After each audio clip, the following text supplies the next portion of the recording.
What's going on, guys? This is the Fullstack bro coming at you with another video today.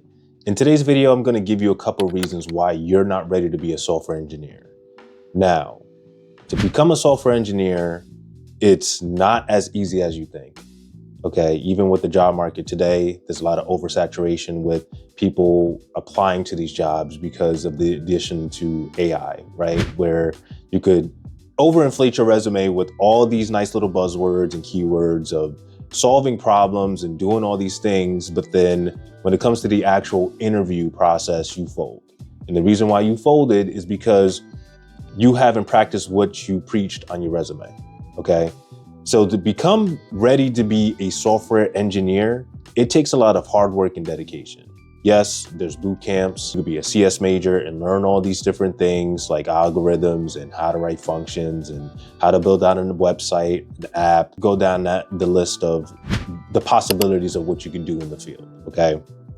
But it doesn't matter how many certifications that you have, the degree that you hold, if you don't understand the fundamentals to its core and actually practice every single day of coding and understanding at a bigger picture what you're trying to do and what your why is, you're not going to be ready to be a software developer or engineer. So I'm just going to talk to you guys about certain things that could hold you back from getting to that next level, right?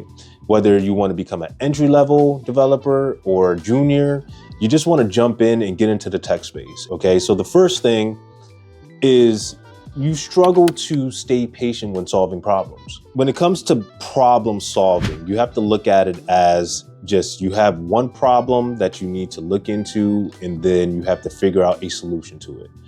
And then from there, there's more problems that you have to solve. Once you get the first one down, then the second, third, and so on and so forth.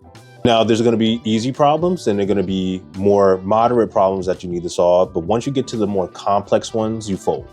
You get tired of it.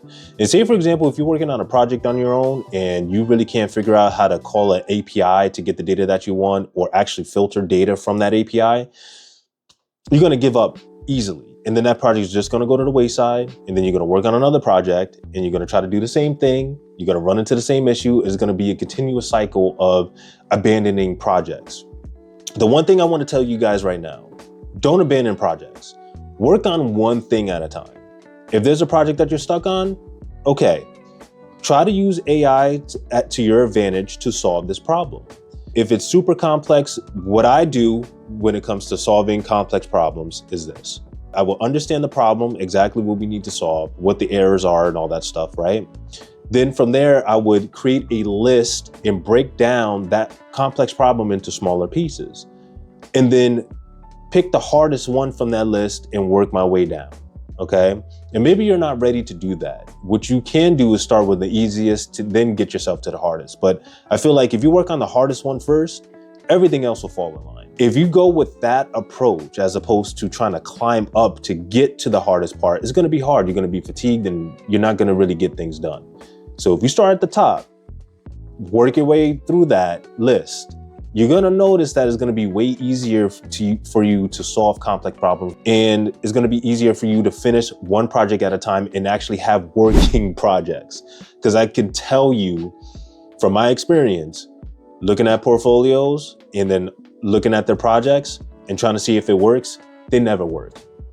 So if you're going to actually do a project, you need to make sure that it works in its entirety. That's going to give you more brownie points for opportunities, and actually you could talk about what you worked on, right? Because you understand exactly what you built and the problems that you solved. Putting in the hard work, doing the hard things is going to help you succeed and get you down the road a lot faster. The second thing that I've noticed is that you expect results, instant results. So if you finish that project, you expect, oh, I was supposed to get all these opportunities. That's not how it works, guys. It's not how it works. You're going to get opportunities based off of how you can conduct yourself in an interview, and then also like the authenticity of your projects. So just doing one project will not get you an opportunity. If you worked on multiple projects that solve multiple problems, that's going to give you opportunities. Your resume will speak for itself because you've done the work, right? So don't rush to get to those results. It's like with working out, right? Like working out takes a lot. for someone to get results. You can't just go to the gym for 1 week and expect you to lose weight if your goal is to lose weight or build muscle. You have to go consistently over the course of a couple months to actually see results. With building muscle, in the beginning, if you stick to it for a year, yeah, you're gonna put on some weight, you're gonna put on some muscle, and you're gonna burn fat as well. But then after that year, you're gonna start to plateau a little bit. So then you gotta change your routine around. You gotta figure out what works best for your body, what foods works best for your body, right? So from there, you'll be able to adapt and grow towards your goals, all right? So if you expect, okay, I finished these projects and I'm expecting that I should get these opportunities because I'm applying for it, trust me, you're not. Because it's a hard job market right now. It's hard. There was a video on TikTok that I saw of CS majors actually at a job fair, and it was packed. I probably have a link to it in the description so you guys can see it, but it's crazy now. And I feel like the job market is gonna get better once like the overinflation of resumes are done and they're vetted with. The biggest lesson here is that it's not gonna be easy for you guys, you entry-level guys, to get a job now. It's just not. Like, you have to spend time doing the work and actually making connections to get into these opportunities a lot faster. So to stand out, you have to be 100%. You have to give it 100%. There's no half-assing it now. So work as hard as you can, get the results that you want, and just keep doing interviews. Even if you get rejected, keep doing interviews, and you're gonna be better for it, and you're gonna be able to talk about yourself more effectively. The third thing is that you do not enjoy learning new things. You stick to one language and that's it, right? Learning new things is the core of being a software developer. I don't care what you say. I don't care what anybody else says. You have to adapt to new technologies. You have to adapt to different workflows. There's no way you could sit here and just learn, for example, HTML, and that's all I'm gonna be doing. Oh, I'm gonna just be learning Python. Okay, you have to learn different languages that's going to solve multiple problems. So say, for example, if you wanted to become a web designer, right? Scratch software developer, it's too hard to get that, but you wanna become a web designer or a developer, you could jump into that space and only learn HTML, CSS, or JavaScript, right? Those three. But then you also have to learn back-end technologies too. Database management, APIs, how to secure a website on the back end. All these things are very, very crucial. All you care about is HTML, CSS, and JavaScript. Trust me, you're gonna fall to the wayside. Learn as much as you can, front end and back end. Learn different technologies that's gonna take you far.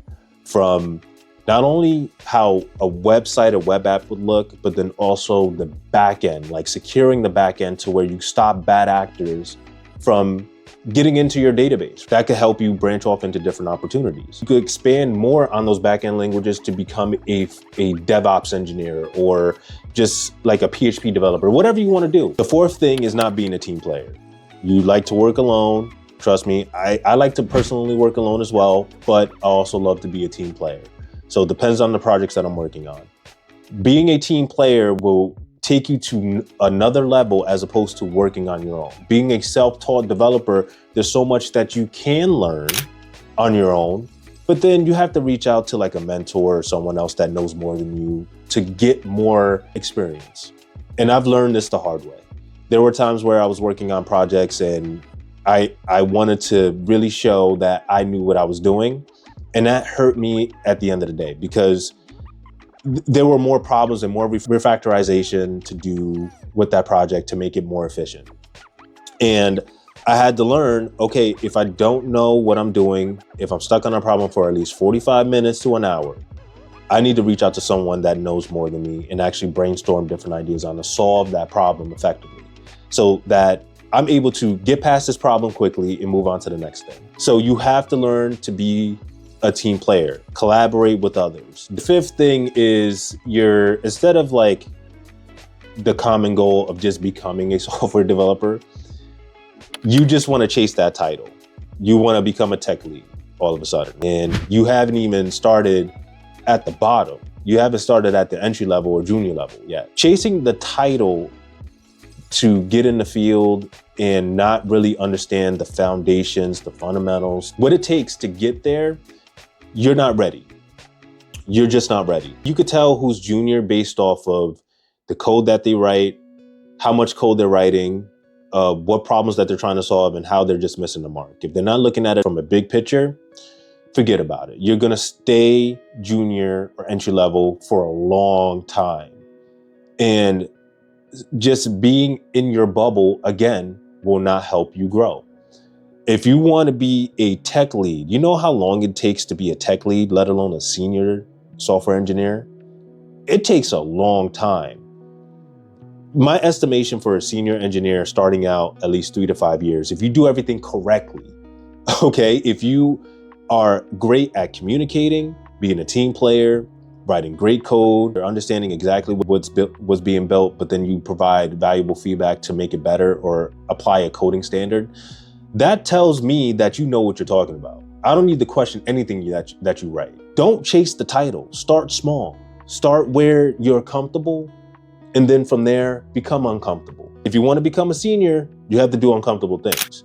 You have to look at requirements and break those down into smaller pieces and actually question the requirements sometimes.